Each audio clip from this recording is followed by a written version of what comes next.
Kosovo کی جنگ میں فتح کے بعد عثمانی ترک اپنے جلالی سلطان مراد اول سے محروم ہو چکے تھے۔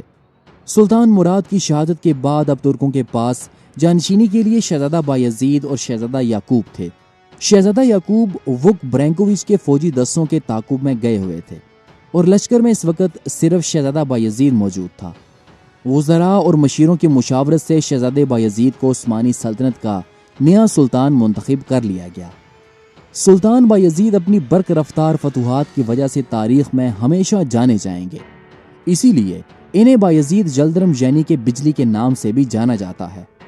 آٹومن امپائر کی آج کی اس قسط میں ہم عثمانی سلطان بایزید جلدرم کی زندگی کا احاطہ کریں گے کہ کیسے انہوں نے اناطولیہ میں باقی ترک قبائل کو شکست دے کر انہیں عثمانی سلطنت میں شامل کیا تھا۔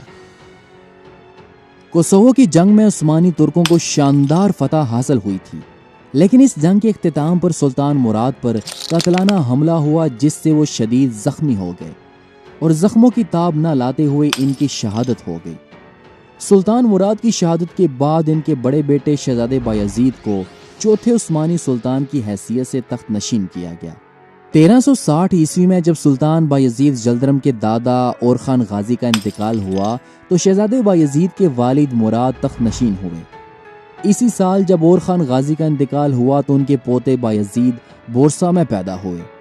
شہزادے بایزید کی تعلیم پر ان کے والد مراد اول نے خاص طور پر توجہ دی اور ان کی تعلیم کے لیے زور کے اہم ترین اسکالرز جن میں سے قاضی زادہ رومی، قاضی عسکر، جاندارلی حلیل اور کارامان کے مولانا رستم جیسے علماء ان کے اہم اساتذہ میں سے ایک تھے۔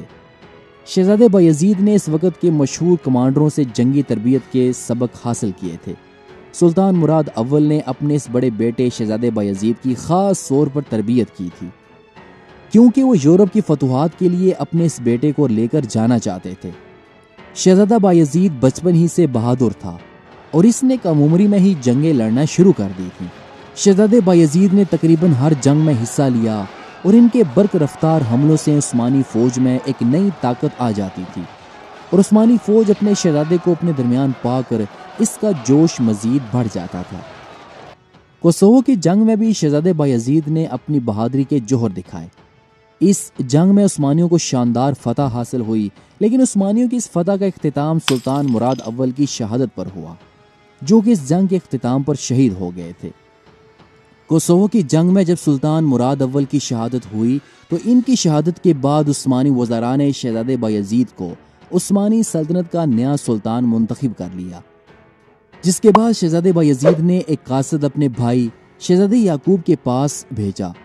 شہزادہ یعقوب اس وقت کوسوو کی جنگ سے بھاگنے والے عیسائی لشکر کا پیچھا کر رہا تھا اور جب شہزادے یعقوب کو واپسی کا حکم ملا تو وہ فوراً اپنے سپاہیوں کے ساتھ لشکر میں واپس پہنچ گیا، لیکن شہزادے کو معلوم نہیں تھا کہ اس کا والد مراد اول وفات پا چکا ہے اور جس لشکر میں وہ واپس جا رہا ہے وہاں اس کا بڑا بھائی بایزید جلدرم تخت نشین ہو چکا ہے۔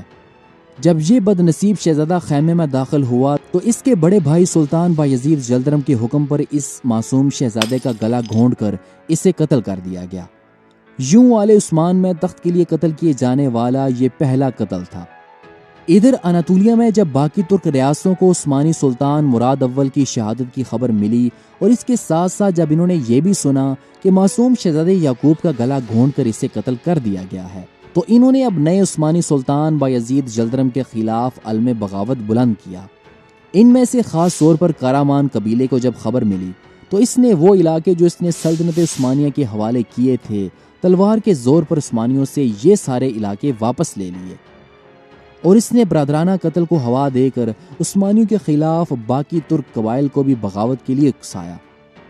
کارامان قبیلے کے سردار علاؤ الدین نے گھرمیان قبیلے کے سردار یعقوب بے دوم کو فوجی مدد کی لالچ دے کر انہیں بھی عثمانیوں کے خلاف اکسایا اور سردار یعقوب بے دوم نے کوتاہیا اور وہ علاقے جو اس نے اپنی بیٹی کی شادی جو کہ اس نے بایزید جلدرم کے ساتھ کی تھی کو جہیز کے طور پر عثمانیوں کو دیے تھے، اس نے وہ سارے علاقے عثمانیوں سے واپس لے لیے۔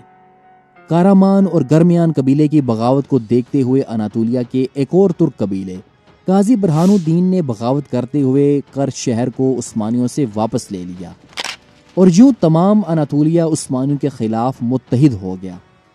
ادھر یورپ میں جب سلطان بایزید جلدرم کو اناطولیہ میں ترک سرداروں کی بغاوت کی خبر ملی تو وہ سخت برہم ہوئے، لیکن اناطولیہ جانے سے پہلے انہوں نے یورپ میں امن قائم کرنا زیادہ ضروری سمجھا۔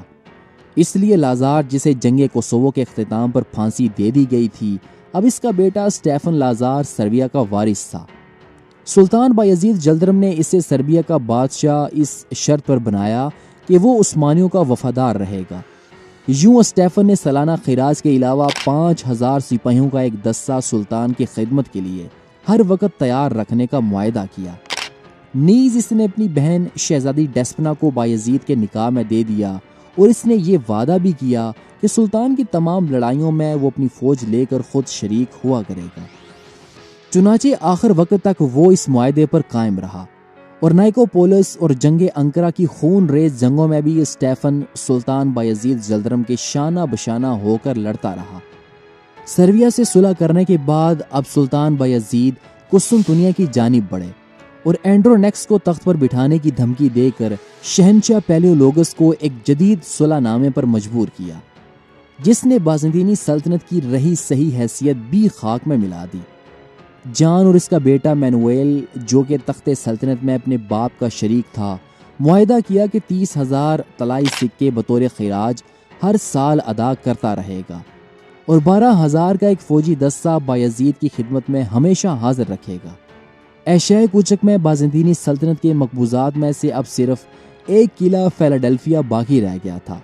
اس صلح نامے میں وہ بھی بایزید کے نام لکھ دیا گیا، لیکن اس قلعے کے یونانی افسر نے شہنشاہ کے حکم کے باوجود قلعہ خالی کرنے سے انکار کر دیا۔ سلطان بایزید نے شہنشاہ کو مجبور کیا کہ وہ خود اپنی فوج کے ذریعے سے قلعہ خالی کرا دے۔ چنانچہ بازنطینی سلطنت کے انتہائی زوال کا عبرتناک واقعہ بھی ظہور میں آیا کہ یونانی سپاہیوں نے فیلاڈیلفیا پر حملہ کیا اور اسے فتح کر کے عثمانی سلطان بایزید کے حوالے کر دیا۔ یورپ میں بغاوتوں کو ختم کرنے اور نئے معاہدے کرنے کے بعد اب اگلی باری اناطولیہ کے ان ترک سرداران کی تھی، جنہوں نے سلطان مراد اول کی شہادت کا بہانہ بناتے ہوئے اور شہزادے یعقوب کی موت کو سامنے رکھتے ہوئے عثمانیوں کے خلاف بغاوت کر دی تھی۔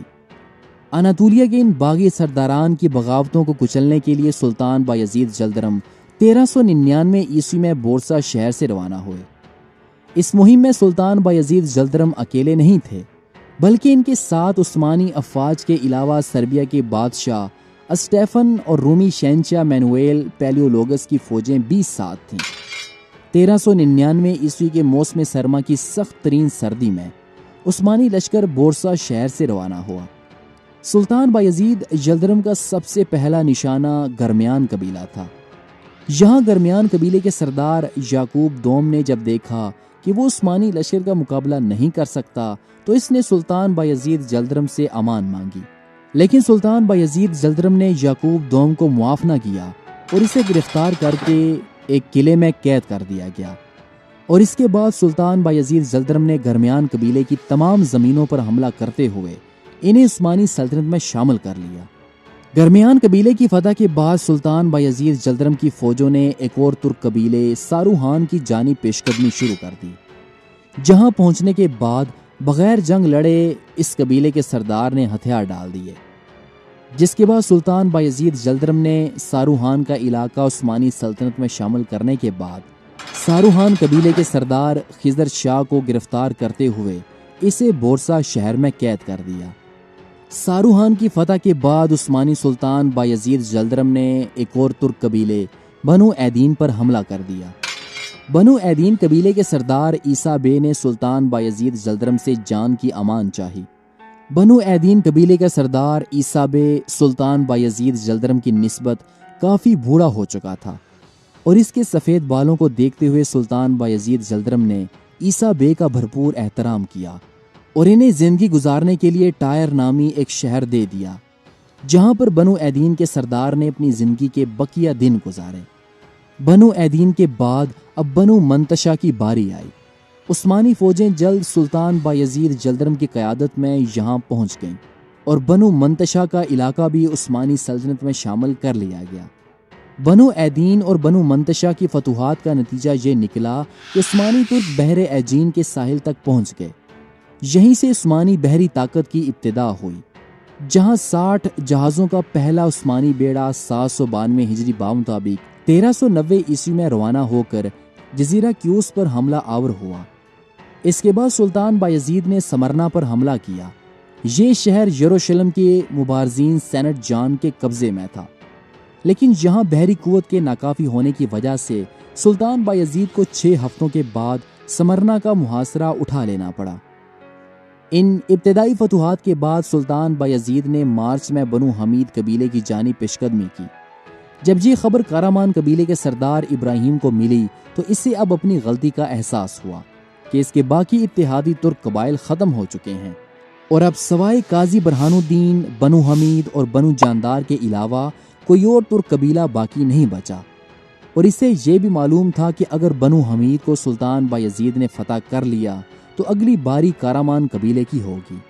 اس لیے اس نے اپنی سرحدی فوجوں کو جلد بنو حمید قبیلے کی مدد کے لیے روانہ کیا، کیونکہ سلطان بایزید جلدرم بجلی کی سی تیزی کے ساتھ پیش قدمی کر رہے تھے، اور جلد انہوں نے بنو حمید قبیلے کے صوبے حامد میں قدم رکھا، جہاں کسی بھی ترک سپاہی نے عثمانیوں کے خلاف تلوار نہ اٹھائی، اور یہ قبیلہ بھی باقی ترک قبائل کی طرح عثمانیوں کے قبضے میں چلا گیا۔ اس فتح کے بعد سلطان بایزید جلدرم نے اپنے بیٹے عیسیٰ جلیبی کو یہاں کا گورنر مقرر کیا۔ یوں سلطان بایزید جلدرم نے بہت تھوڑے عرصے میں ساروہان، گرمیان، بنو ایدین، بنو منتشا اور بنو حمید کی ریاستوں کو ختم کرتے ہوئے ان کی زمینوں کو عثمانی سلطنت میں شامل کر لیا تھا، اور اب اگلی باری کرمانیوں کی تھی۔ اگر تاریخ پر نظر ڈالی جائے تو یہ بنو کرمان ہی تھے جنہوں نے اناطولیہ کے ترکوں کو سب سے پہلے عثمانیوں کے خلاف اکسایا تھا۔ یہی وجہ تھی کہ بنو حمید کو فتح کرنے کے بعد اب سلطان بایزید تیزی کے ساتھ کرمانیوں کی جانب پیش قدمی کر رہے تھے۔ جب عثمانیوں نے اناطولیہ میں کارامان قبیلے کی جانب پیش قدمی کی تو اس وقت اناطولیہ میں کارامان قبیلے کے صرف 2 اتحادی باقی رہ گئے تھے۔ ان میں سے قاضی برہان الدین اور دوسرا ترک قبیلہ بنو جاندار تھا، جس کا سردار سلیمان دوم تھا، جس نے عثمانیوں کے ساتھ اتحاد توڑتے ہوئے ان باقی باغی ترک قبائل کے ساتھ شامل ہو گیا تھا۔ ادھر عثمانی فوجوں نے جلد کارامان قبیلے کے دارالحکومت پونیا کا محاصرہ کر لیا، اور یہ محاصرہ طویل جاری رہا۔ بلاخر محاصرے سے تنگ آ کر کارامان قبیلے کے سردار علاؤ الدین نے سلطان بایزید جلدرم کی اطاعت قبول کرتے ہوئے اس سے رحم کی بھیک مانگی۔ نیز اس دوران سلطان بایزید جلدرم کے جاسوسوں نے انہیں بتایا کہ قاضی برہان الدین اور سلیمان بے کی فوجیں کونیا شہر کے قریب پہنچنے والی ہیں۔ اس لیے سلطان نے اپنے سالاروں کے مشورے پر انہوں نے محاصرہ ختم کرنے اور مذاکرات کرنے کا فیصلہ کیا۔